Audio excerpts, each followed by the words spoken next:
Assalamualaikum warahmatullahi wabarakatuh.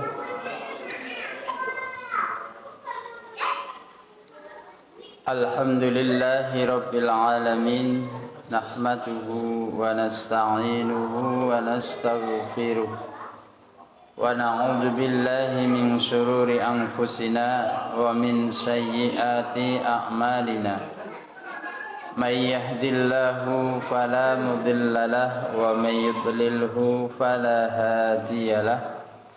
Asyhadu an la ilaha illallah wahdahu la syarikalah wa asyhadu anna Muhammadan abduhu wa rasuluhu la nabiyya wa la rasula ba'dah.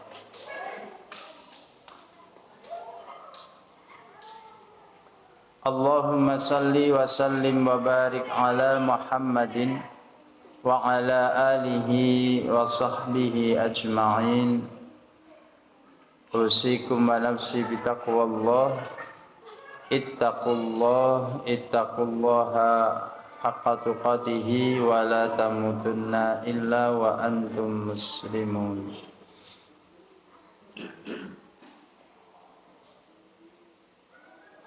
Jamaah yang dirahmati Allah, alhamdulillah, pada kesempatan malam hari ini kita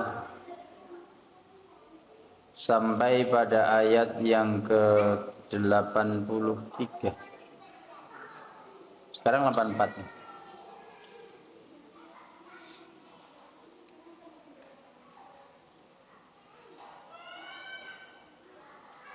A'udzu billahi minasy syaithanir rajim. Wa idh akhadna, dan ingatlah ketika kami mengambil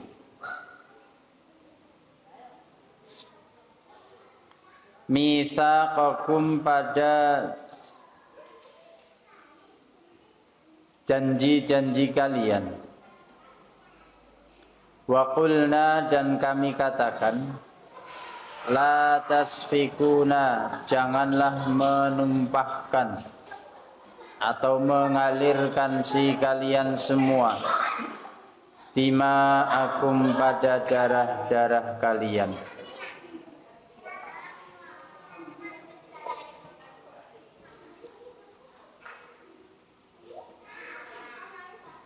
Turiqunaha,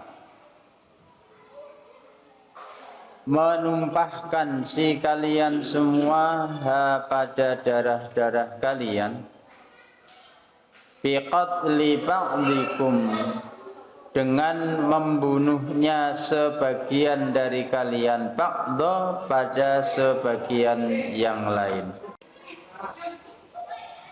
Dan janganlah mengusir si kalian semua, anfusakum, pada jiwa-jiwa kalian semua, min diyarikum, dari kampung-kampung halaman kalian atau dari negeri kalian.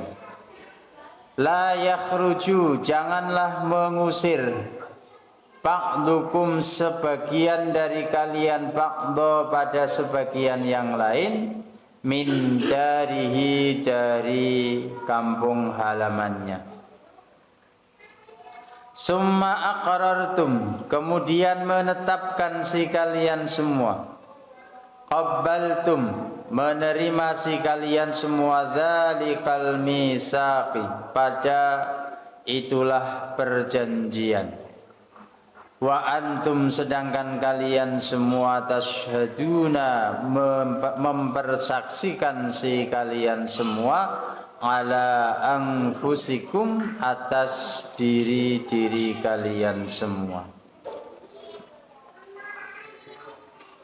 Ini masih lanjutan dari ayat yang sebelumnya, ayat yang ke-83, di mana Allah Subhanahu wa taala juga telah mengambil janji kepada Bani Israel di dalam kitab Taurat mereka agar supaya mereka tidak menyembah selain kepada Allah semata, kemudian berbuat baik kepada kedua orang tua, kepada kerabat, anak-anak yatim, orang-orang miskin, dan juga senantiasa berkata yang baik kepada seluruh manusia. Tak lupa janji yang dibuat oleh Allah agar supaya mereka menegakkan sholat dan juga membayar zakatnya. Akan tetapi kemudian Bani Israel atau orang-orang Yahudi berpaling,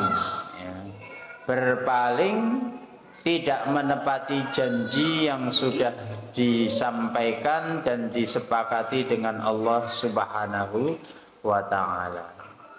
Kemudian pada ayat ini juga Allah mengingatkan kepada Bani Israel, bangsa Yahudi di zaman Rasulullah Sallallahu Alaihi Wasallam, bagaimana Allah telah membuat janji kepada mereka, kepada bapak-bapak moyang mereka terdahulu, agar supaya mereka tidak saling membunuh antara yang satu dengan yang lainnya, juga tidak saling mengusir, mengusir antara yang satu dengan yang lain dari tempat tinggal mereka.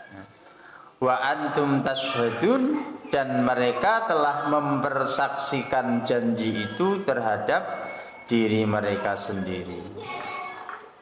Summa antum, kemudian kalian semua, haulai, kalian, taqtuluna, membunuh si kalian semua, anfusakum, pada jiwa-jiwa kalian, biqatli ba'dikum ba'dah, dengan membunuhnya sebagian dari kalian pada sebagian yang lain. Bukan hanya itu, wa tukhrijuna, dan mengeluarkan si kalian semua, fariqan, pada sebagian, minkum, dari kalangan kalian semua, min diyarihim, dari negeri-negeri mereka atau kampung-kampung halaman mereka. Tadhaharuna, memperlihatkan si kalian semua atau si mereka, fihi idghamut ta'i fil asli fiddo, tadhaharuna, atau aslinya adalah tatadhaharuna. Ini kalau di dalam tata bahasa ilmu shorof ya. Jadi ada pembuangan tak, mestinya ada dua tak di sana, tatadhaharuna, yang ikut wazan tatafa'aluna. Atau juga dengan mengidghamkan tadhaharuna, tapi di sini dibaca takhfif atau dibaca dengan ringan, dengan membuang salah satu taknya, sehingga dibaca tadhaharuna. Tadhaharuna bimakna tata'awanuna, saling tolong menolong si kalian semua, alaihim, atas mereka, bil ismi, dengan dosa. Maksudnya adalah bil maksiyati, dengan kemaksiatan atau kedurhakaan, wal udwani, dan permusuhan, az-zulmu, yaitu perbuatan zalim. Wa iyatukum, dan jika didatangkan kepada kalian semua, usara, wa fi qiraatin asra, pada sebagian bacaan atau dalam sebagian qiraah tidak dibaca usara tapi dibaca asra. Taftuhum wa fi qiraatin tufatuhum. Ini banyak bacaan-bacaan yang agak sedikit berbeda pada sebagian kalangan bila dikembalikan di dalam tata bahasa, ilmu nahwu dan sorofnya. Di sini karena merupakan firman dari Allah Subhanahu wa taala atau dari Al-Qur'an, sehingga tata bahasa Arab baik itu nahwu ataupun sorofnya membuat kaidahnya mengikuti Al-Qur'an. Yang sebelumnya bahasa Arab tidak ada kaidahnya, tapi setelah dicari kok misalkan seperti kalimat tafduna itu ikut wazan apa? Tafuna. Dalam ilmu sorof tafuna itu tidak ada. Akhirnya membuat rumusan atau membuat kaidah, oh berarti ikut wazan tafuluna. Berarti di sana ada pembuangan huruf. Kenapa mesti seperti itu? Karena sesungguhnya kaidah dalam tata bahasa idealnya atau logikanya perubahan kalimat ya harus seperti itu. Tapi ketika dia sudah berhadapan dengan Al-Quran, maka kaidah itu tidak berlaku. Kaidahnya yang harus ngalah, bukan ayat Al-Qur'annya yang harus ngalah. Sehingga muncul kaidah yang baru, ya. Tafduhum, tufaduhum. Ya. Jadi ikut wazan yang di dalam tata bahasanya itu logis atau ada. Dan disitulah letak di beberapa kondisi dan keadaan ketidakberdayaan tata bahasa Arab, ya, baik nahwu ataupun sorofnya. Ya kalau mungkin nahwu, karena nahwu itu berkaitan dengan susunan kalimatnya, sedangkan sorof itu terkait dengan bentuk kalimatnya. Jadi kalau dalam bahasa Indonesia nahwu itu yang berbicara tentang subjek, predikat dan objeknya.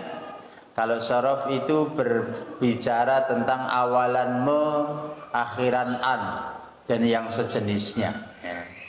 Jadi letak ditambahkan awalan me dengan akhiran an menjadi meletakkan, ya, model seperti itu. Jadi ada perubahan kalimat, ya. Kalau dalam bahasa Indonesia ataupun dalam sorofnya seperti itu. Hanya saja kalau dalam bahasa Arab itu ada kalau dalam perubahan itu ada wazan-wazannya, ada kalimat-kalimat pokok yang menjadi acuannya. Tapi kalau dalam bahasa Indonesia tidak ada.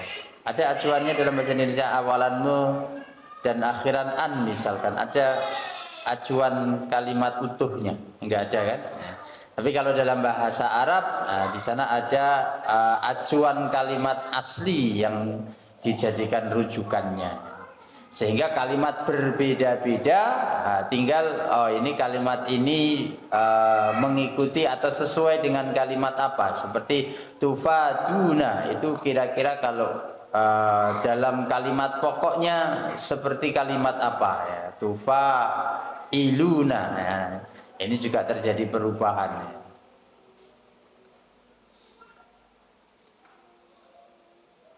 Wa huwa muharramun alaikum, dan adapun dia asya'nu, yaitu kondisi atau keadaan itu, muharramun itu diharamkan alaikum atas kalian semua. Ikhrajuhum, ya. Mengeluarkan atau mengusir mereka. Muttasilun biqaulihi wa tukhrijuna. Jadi ikhrajuhum, perbuatan mengusir, ya, antara yang satu dengan yang lainnya dari tempat-tempat tinggal mereka atau dari negeri-negeri mereka. Ini adalah satu tindakan atau satu perbuatan yang diharamkan oleh Allah Azza wa Jalla. Karena mereka juga seringkali melakukan tindakan-tindakan yang seperti itu, ya.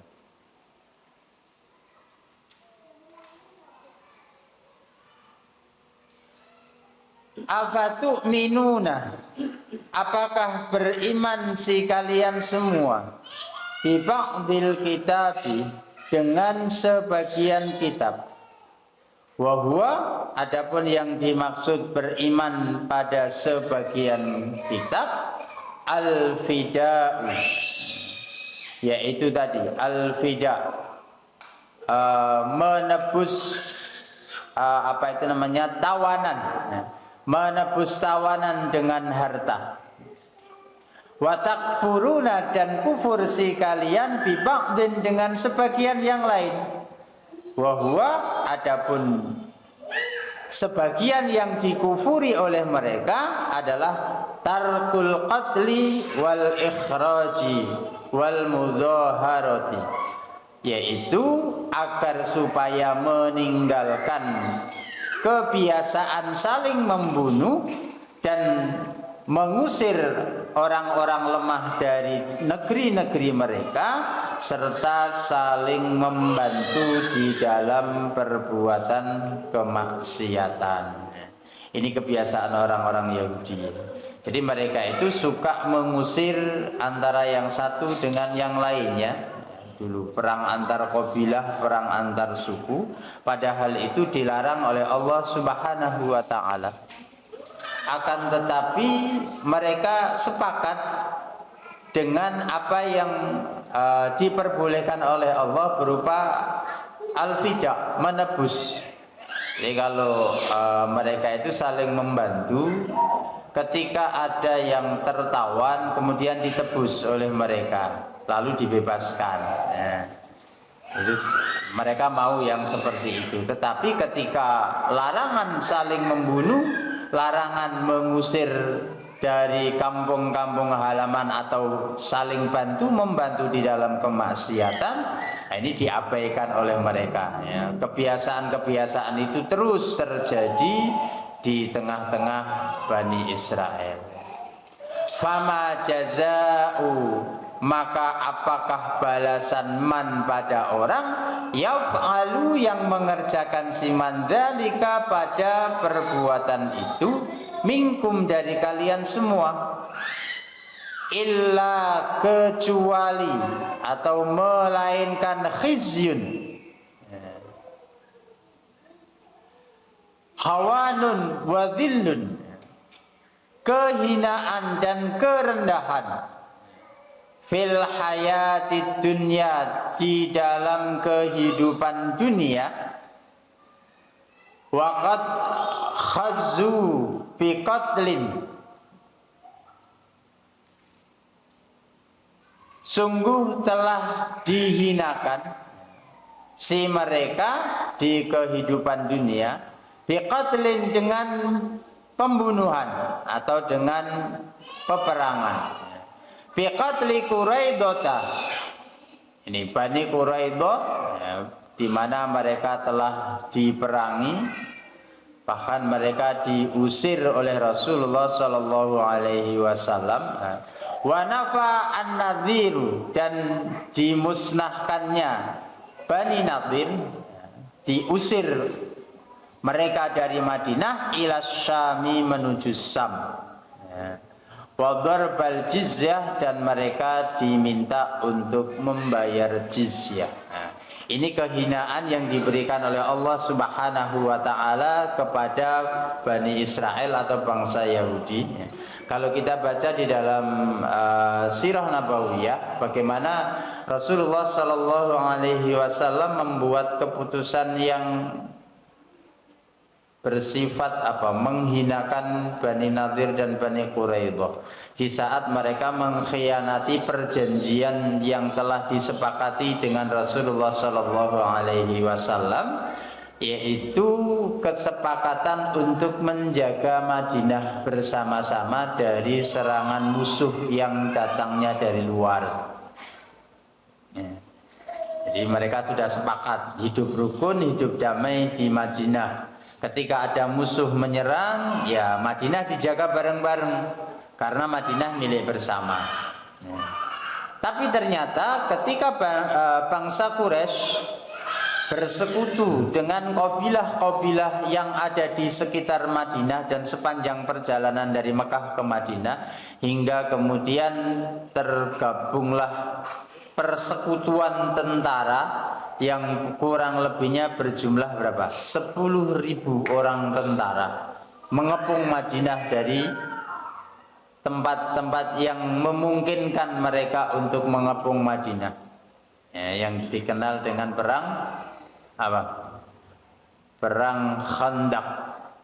Itu perang di mana Rasulullah membuat benteng untuk melindungi Madinah dengan parit. Itu perang Khandaq. Ketika Rasulullah Shallallahu Alaihi Wasallam bersama sahabat sedang sibuk untuk menghadang gempuran bangsa Quraisy, di mana mereka mencari titik lemah dari parit yang dibuat oleh Rasulullah Shallallahu Alaihi Wasallam agar bisa menjadi jalan untuk masuk ke Madinah, ya. Ada yang berusaha untuk diuruk, ada yang berusaha bikin jembatan dan yang lain sebagainya. Pertempuran berlangsung siang dan malam hingga Rasulullah dan para sahabat di kondisi itu tertinggal mulai dari duhur, asar, maghrib, dan isya. Jadi 4 sholat sekaligus tidak bisa dikerjakan oleh Rasulullah Shallallahu Alaihi Wasallam. Sehingga disitulah kemudian ada pelajaran jamak sholat 4 waktu dalam 1 waktu sekaligus. Sehingga Rasulullah sangat marah, betul-betul marah, dan mendoakan kecelakaan serta kebinasaan untuk bangsa Quraisy, musyrik Quraisy, karena telah melalaikan Rasulullah dari mengerjakan sholat, ya. Jadi ketika itu sholat zuhur lewat karena betul-betul sibuk menghadapi gempuran bangsa Quraisy. Masuk asar tidak sempat lagi, asar lewat. Masuk maghrib belum sempat istirahat, maghrib lewat, sampai kemudian isya, dan itu pun juga sudah hampir sudah berlalu waktu dari awalnya. Sehingga para sahabat menyampaikan kepada Rasulullah, ya Rasulullah, kita terlewatkan dari salat zuhur. Ya Rasulullah, kita terlewatkan dari salat asar. Kemudian Rasulullah, kita akan lakukan dalam 1 waktu nanti. Nah, jadi di situ rukhsah dari sholat jamak bagi orang-orang yang menghadapi masyaqqah. Maka ini yang perlu kita perhatikan dan perlu kita bedakan, ya. Sedikit kita berbicara tentang fikih jamak dan qashar, ya. Rukhsahnya musafir apa? Rukhsahnya musafir di dalam sholat adalah qashar, bukan jamak. Sedangkan jamak itu adalah rukhsah bagi orang yang masyaqqah, menghadapi kesulitan. Maka bagi seorang musafir, ketika dia tidak mendapati masyaqqah, yang boleh dikerjakan adalah qashar, bukan serta-merta jamak qashar. Kita hari ini seringnya kalau sudah musafir langsung mengerjakan jamak dan qashar, padahal waktunya tidak masyaqqah. Sekali lagi, rukhsahnya musafir itu adalah qashar, meringkas yang 4 menjadi 2. Tapi ketika musafir plus kondisinya masyaqqah, barulah di situ dikerjakan qashar dan jamak. Tapi kalau kondisinya santai, rukhsahnya musafir itu hanya qashar. Taruh misalkan perjalanan dari Bojonegoro ke Surabaya sudah 100 kilo. Acaranya mabit, duhur santai, asar nanti masih di situ, maghrib masih di situ, isya masih di situ. Perlu diqashar? Perlu dijamak? Di qasharnya iya, tapi di jamaknya tidak. Tapi ketika sholatnya bersama dengan jamaah mukim, masa mau diqashar? Ketika bertemu dengan jamaah mukim 4 rakaat untuk duhur, afdolnya bagi orang yang meskipun dia musafir ikut sholat berjamaah bersama jamaah yang mukim, jumlahnya 4. Tapi kalau misalkan tidak mendapati jamaah bersama orang-orang yang mukim, disitulah rukhsah qashar dikerjakan. Jamakkah? Kalau tidak melanjutkan perjalanan berikutnya, tapi acaranya standby di situ, tidak ada rukhsah yang mengharuskan jamak dengan asar. Sholatnya hanya diqashar duhur saja. Asarnya kapan? Nanti kalau sudah masuk waktu asar. Jadi itu bagi musafir ketika tidak ada masyaqqah. Tapi ketika ada masyaqqah, sebagaimana yang dilakukan oleh Rasulullah SAW di dalam hadis yang disampaikan oleh sahabat Ibnu Mas'ud radhiyallahu anhu, ketika Rasulullah SAW hendak mengadakan perjalanan, kalau sudah mendekati masuk waktu duhur, biasanya beliau sekalian nunggu, atau terkadang beliau langsung jalan, tidak nunggu waktu masuk. Kalau nunggu, biasanya beliau jamak duhur dengan asar, karena dengan perkiraan nanti asarnya dalam kondisi yang tidak memungkinkan. Atau beliau berjalan, lakukan perjalanan, sholatnya nanti diakhirkan, dijamak dan diqashar. Jadi diqashar 2 rakaat duhurnya karena dikerjakan pada waktu asar, maka sekaligus dijamak asarnya juga dikerjakan 2 rakaat. Itu yang dilakukan oleh Rasulullah Sallallahu Alaihi Wasallam. Jadi terkait dengan jamak dan qashar, jamak itu untuk orang yang masyaqqah, qashar itu untuk musafir. Contoh masyaqqah yang lain apa? Orang yang sakit, ya, sakitnya misalkan gangguan di buang air, entah buang air kecil atau buang air besar, tidak bisa ditahan.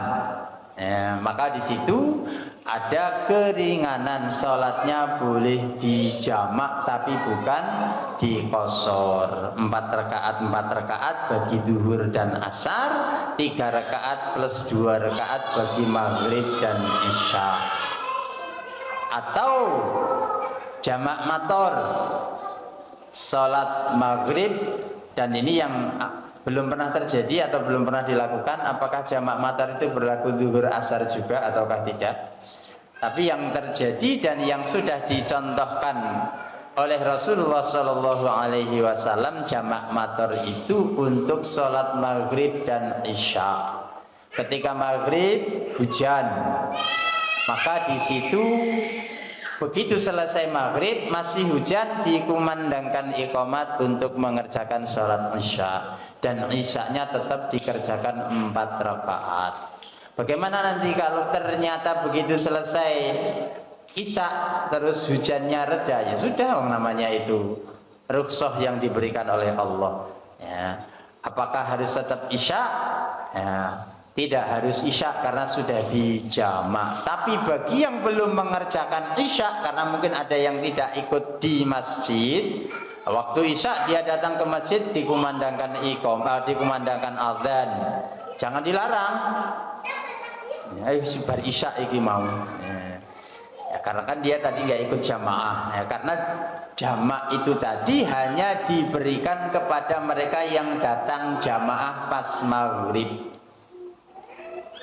Dia kebetulan belum sempat berangkat ke masjid, wis kebeteng di rumah. Makanya yang muadzin shollu fi buyutikum. Rukhsahnya dia apa? Tidak perlu ngoyo datang ke masjid, sholatan di rumah tidak apa-apa karena hujan deras. Bagi yang sudah di masjid dikasih rukhsah oleh Allah. Apa rukhsahnya? Jama'an. Begitu selesai maghrib, kumpul kerjakan langsung sholat isya. Jadi masing-masing punya rukhsahnya. Tapi ketika dia selesai isya yang dijamak tadi, sedangkan masuk isya ada yang isya, nah, dia masih ada di masjid, ya terus kluyur-kluyur muli. Nek pengin gak melok sholat isya, begitu selesai terang pulang. Jangan duduk-duduk di masjid sampai masuk waktu isya. Begitu dikumandangkan isya, yang lain mau sholat jamaah isya, terus keluyur-keluyur mulai, kok gak melu jamaah, aku mau sholat. kerjakan afdoliyah. Apa afdoliyahnya? Karena masih ada di masjid, sudah masuk isya, dikumandangkan azan dan dikumandangkan iqamat, ikutlah isya berjamaah bersama jamaah tadi. Itu dapat fadilah, dapat pahala. Nah, ini juga sama catatan bagi musafir, ya. Yang sering terjadi ketika dalam acara di jamak, di qashar plus jamak maghrib dan isya atau zuhur dan asar, kebetulan acaranya yang masjid. Begitu masuk waktu asar, orang mukim mengerjakan sholat asar, musafirnya duduk di serambi gojek. Ngomongnya buanter, yang di depan padahal sholat asar. Kenapa nggak ikut sholat asar? Sudah di jamak. Sahabat ketika itu juga begitu. Ketika Rasulullah sholat, ada sahabat yang baru datang, dia ngecemes neng serambi saat Rasulullah berjamaah. Begitu selesai ditegur oleh Rasulullah, kenapa kamu nggak ikut jamaah? Tadi sudah kami jamaah ya Rasulullah. Apa yang menghalangi kamu untuk ikut berjamaah bersama kami? Maka bagi yang sudah di jamaah, kalau tidak pengen dapat teguran, kalau santai-santai ngobrol, jangan di masjid, di warung kopi atau di kamar. Tidak disukai oleh Rasulullah ketika ada jamaah di masjid, kemudian yang entah musafir atau yang masyakoh, dia sudah selesai sholatnya, tidak ikut sholat bersama orang-orang yang jamaah di masjid. Itu tidak diperbolehkan oleh Rasulullah SAW. Tetap ikutlah sholat bersama orang-orang yang sholat. Warka'u ma'ar rafi'in. Jadi sampai seperti itu yang diperintahkan oleh Rasulullah SAW terkait dengan jamak dan qashar serta fadilah ikut sholat berjamaah bersama orang-orang yang sholat meskipun kita sudah selesai mengerjakan sholat. Maka tadi siasatnya, kalau tidak ikut sholat berjamaah bersama orang-orang yang berjamaah, jangan duduk-duduk di sekitaran masjid, ya. Entah ke pinggir jalan raya, entah ke kamar dan yang lain sebagainya. Tapi kalau ingin mendapatkan pahala tambahan, ikutlah sholat bersama orang-orang yang sedang mengerjakan sholat. Nah, itu sedikit terkait dengan jamak dan qashar, ya, bagi orang yang mukim, bagi orang yang musafir, atau ketika ada masyakoh hujan, ya, misalkan seperti itu. Ya. Mau dibuka pertanyaan? Mungkin ada yang belum bisa dipahami.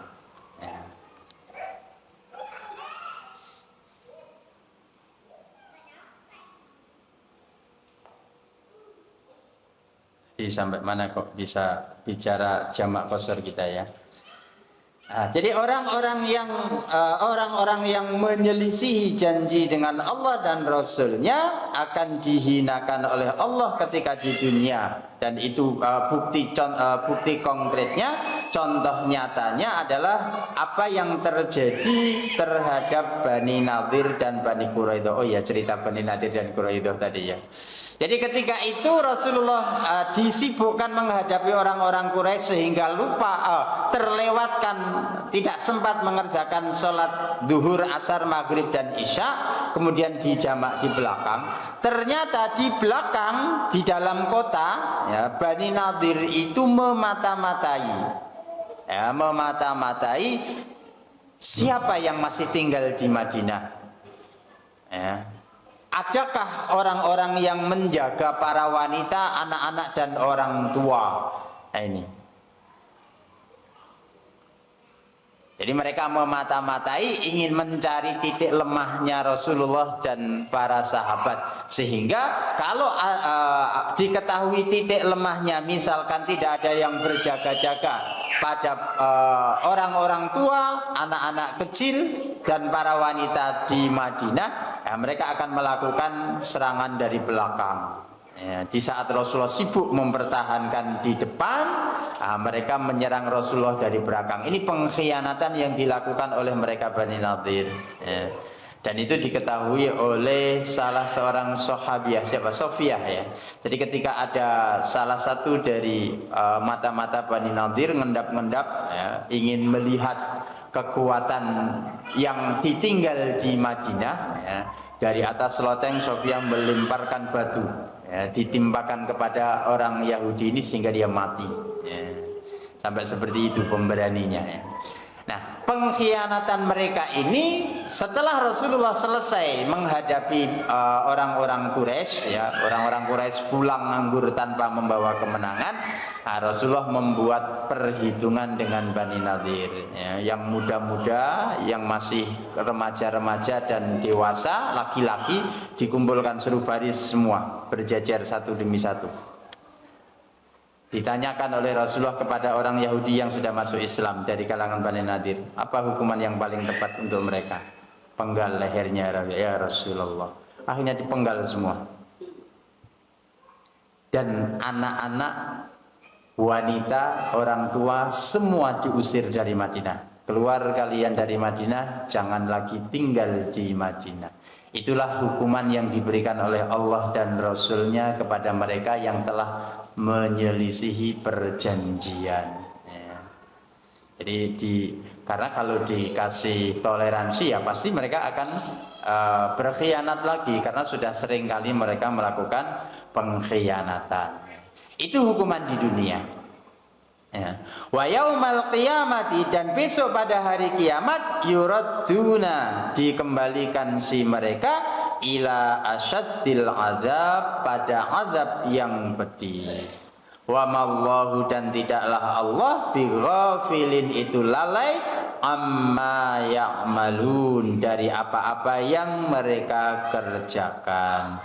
Bil ya'i watta, ada kalanya dibaca amma ya'malun, boleh juga dibaca amma ta'malun. Tapi dalam mushaf Utsmani ya, dalam penulisan mushaf Imam Khalifah Utsman bin Affan ditulisnya dengan amma ya'malun.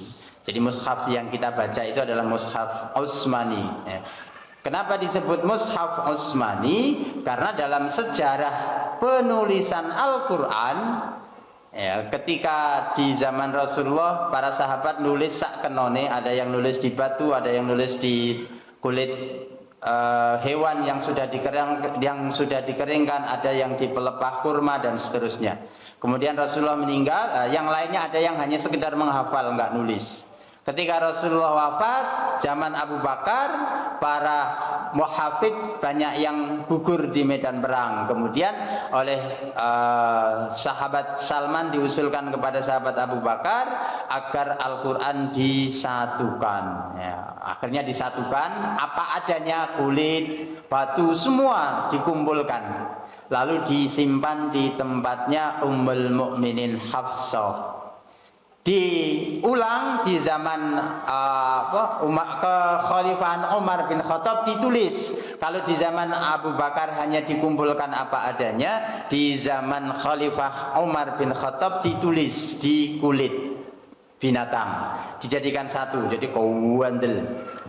Dan penulisannya masih hanya berupa coretan-coretan saja, tidak ada titiknya. Antara ta, ba, apa bedanya nggak tahu. Jim, kha, nggak ada yang jim, ha, kha, nggak ada yang tahu. Fa, kof, sin, sodot, nggak ada yang tahu. Karena semua masih orang Arab, meskipun hanya goresan-goresan saja, itu bisa membaca. Di zaman Khalifah Utsman bin Affan semakin banyak para muhafid yang wafat dan penyebaran Islam sudah keluar dari Jazirah Arab. Kemudian ada usulan kepada Khalifah Utsman, wahai Khalifah, kalau engkau biarkan seperti ini, Al-Quran bisa hilang atau Al-Quran bisa salah dibaca. Maka tulislah dan sempurnakanlah hurufnya serta harokatnya. Akhirnya ditulis ulang ya, lebih rapi, dan juga disempurnakan huruf hijaiyahnya. Yang tak dikasih titik 2 di atas garis, yang ba dikasih titik 1 di bawah, yang kha juga dikasih titik di atasnya, dan seterusnya dan seterusnya. Ditulis dalam 6 bendel yang kemudian disebar ke wilayah-wilayah Islam, sehingga Al-Quran terjaga penulisannya. Dari situlah kemudian dikenal dengan mushaf Utsmani. Ya, karena penulisan Al-Quran yang sampai di hadapan kita ini hasil dari penyempurnaan atau penulisan di zaman Khalifah Utsman bin Affan. Kita tidak tahu seandainya tidak ditulis sempurna di zaman Khalifah Utsman bin Affan, apakah Al-Quran masih bisa dibaca sama seperti hari ini ataukah tidak. Ya. Dan itu saja masih ada tadi perbedaan penulisan tadi ya, bisa dibaca amma ya'malun atau amma ta'malun, dan juga di beberapa dialek, sehingga kalau dalam dunia tahfidzul Quran dan qiraatul Quran kita kenal dengan qiraah sab'ah atau qiraah asyrah. Ada 7 atau 10 cara membaca Al-Quran. Nah, tapi kita pakai standar mushafnya mushaf Utsmani, bacaannya adalah riwayat Hafsah an Asim, standar satu bacaan itu, mayoritas kita begitu. Nah, hanya orang-orang yang sudah belajar qiraah sab'ah atau qiraah asyrah saja yang boleh membacanya. Bagi yang belum tidak boleh, karena itu bahaya. Ya, bahaya nanti salah. Jadi harus belajar terlebih dahulu kepada ahlinya, dan itu ada jalur-jalur sanadnya. Dan ya kita cukupkan dengan qiraah Hafsah an Asim saja. Kalau sudah bagus saja sudah luar biasa ya. Hafsah an Asim saja kita kalau dikoreksi oleh masyayikh itu cek salah-salah, cek beletat-beletat bacaan kita ini ya. Jadi di akhir ayat ini amma ya'malun bisa dibaca amma ya'malun yang kembalinya domirnya hum, mereka, atau boleh juga dibaca amma ta'malun yang domirnya kembali kepada antum, kalian semua, yaitu bangsa Israel. Ulaika, mereka itulah alladzina, yaitu orang-orang ishtarau yang membeli atau menjual si orang-orang al-hayata pada kehidupan ad-dunya, dunia, bil akhirati dengan kehidupan akhirat.